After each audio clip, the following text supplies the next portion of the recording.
चंपाषष्ठीचा चमत्कार देव आहे का? पंढरपूरजवळच्या एका छोट्या गावात असलेल्या खंडोबाच्या मंदिराचा चंपाषष्ठीचा उत्सव अगदी जल्लोषात साजरा होत असे.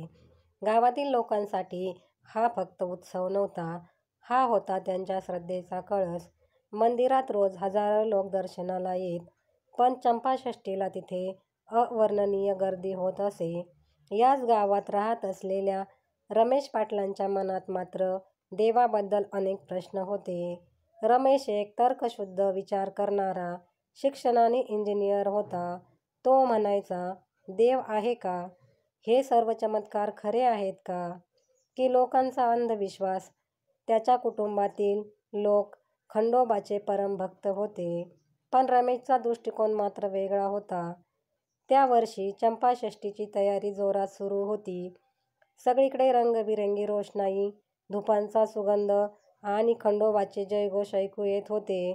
रमेशचे कुटुंब त्याला नेहमीप्रमाणे सोबत घेऊन जाण्याचा प्रयत्न करत होते, पण तो म्हणाला, तुम्ही जा, माझा या गोष्टींवर विश्वास नाही, मी घरीच थांबतो. रमेशच्या मनात एक विचार आला, जर देव खरोखर आहे तर तो मला स्वतःहून सिद्ध होईल.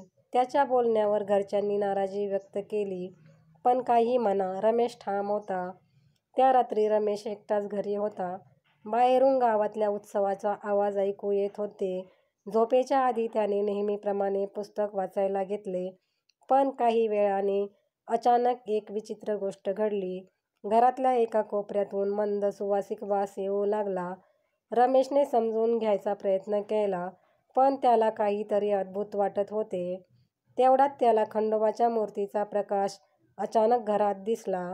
त्याला आधी वाटले की हे भ्रम आहे, पण प्रकाश मंद झाला आणि एक आवाज त्याच्या कानावर आला, रमेश, तुझे प्रश्न योग्य आहेत, पण उत्तरासाठी श्रद्धा लागते. तुला सिद्ध करायचं आहे तर उद्या पहाटे मंदिरात ये. रमेशला खूप आश्चर्य वाटले.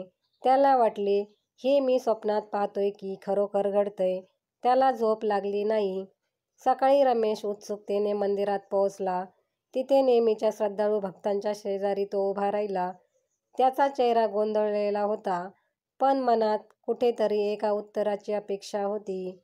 पुजारीने त्याला जवळ बोलावले आणि म्हणाले, रमेश, खंडोबा तुझ्यासाठी काहीतरी सांगणार आहेत. डोळे बंद कर आणि मन शांत ठेव. रमेशने डोळे बंद केले आणि त्या क्षणी त्याला खंडोबाचा आशीर्वाद मिळाल्यासारखे जाणवले. मंदिरात एक भला मोठा दिवा येऊ लागला आणि लोक आश्चर्याने पाहू लागले.